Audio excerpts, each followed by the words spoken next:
तकदीर का खेल। बात बहुत पुरानी है।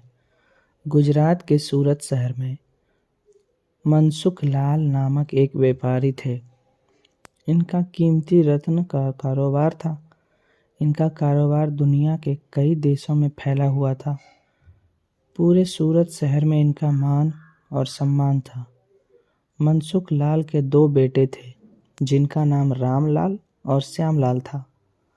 रामलाल को दौलत और रुतबे का बहुत घमंड था, जबकि श्यामलाल एक शरीफ और सुलझा हुआ इंसान था। घमंड के साथ साथ रामलाल में ईर्ष्या और बेईमानी जैसे अवगुण भी थे। समय के साथ साथ मनसुख लाल की उम्र बढ़ती जा रही थी। ऐसे में उनके दोनों बेटों ने कारोबार में पिता का अधिक से अधिक हाथ बटाना शुरू कर दिया। कुछ समय के पश्चात मनसुख लाल चल बसे और कारोबार का पूरा भार रामलाल और श्यामलाल के कंधों पर आ गया। बड़ा भाई होने के नाते रामलाल ने व्यापारिक फैसलों में अपनी मर्जी की चलानी शुरू कर दी। रामलाल बेईमानी और मक्कारी भरे फैसले लेने लगा। असली रत्न के नाम पर वह नकली रत्न का व्यापार करने लगा, जिससे उसका मुनाफा बढ़ने लगा। इस मुनाफे से उसका बाकी बचा चरित्र भी काला हो गया। दौलत के घमंड में वह परिवार में उन्मादी जैसे व्यापार करने लगा। दूसरी तरफ शरीफ और सुलझे हुए श्यामलाल को शुरू में रामलाल की बेईमानी का इल्म तो नहीं हुआ, परंतु जब उसने उसके व्यापार में परिवर्तन देखा तो पूरे माजरे को समझने में उसे ज़्यादा देर नहीं लगी। रामलाल की करतूतों से श्यामलाल को बड़ा दुख हुआ। उसने रामलाल को समझाने और सही रास्ते पर लाने की कोशिश भी की, किंतु वह नाकाम रहा। उल्टे रामलाल श्यामलाल से खफा हो गए और व्यापार में बंटवारे का बहाना ढूंढने लगा। बंटवारे में भी उसने बेईमानी की साजिश रची, घर में कलह का माहौल पैदा किया।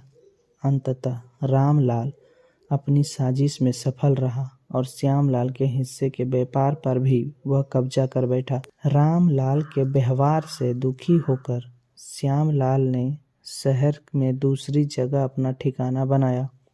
वह रत्न के अपने व्यापार को नए सिरे से शुरू किया।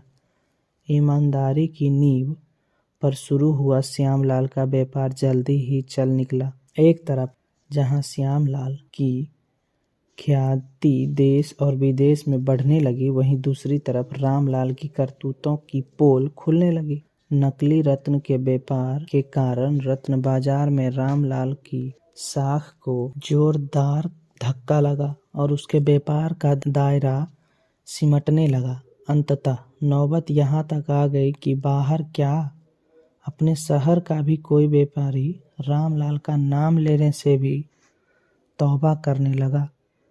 अब तो नौबत यहाँ तक आ गई कि रामलाल को धन के अभाव में अपना घर, दुकान, सामान तक बेचना पड़ रहा था।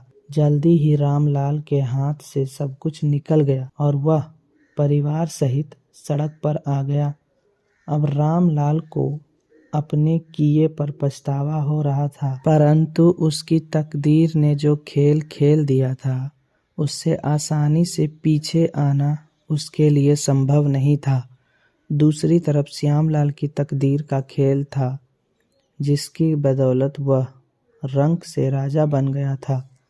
जब रामलाल की बदहाली की खबर श्यामलाल को लगी तो उसे बड़ा दुख हुआ।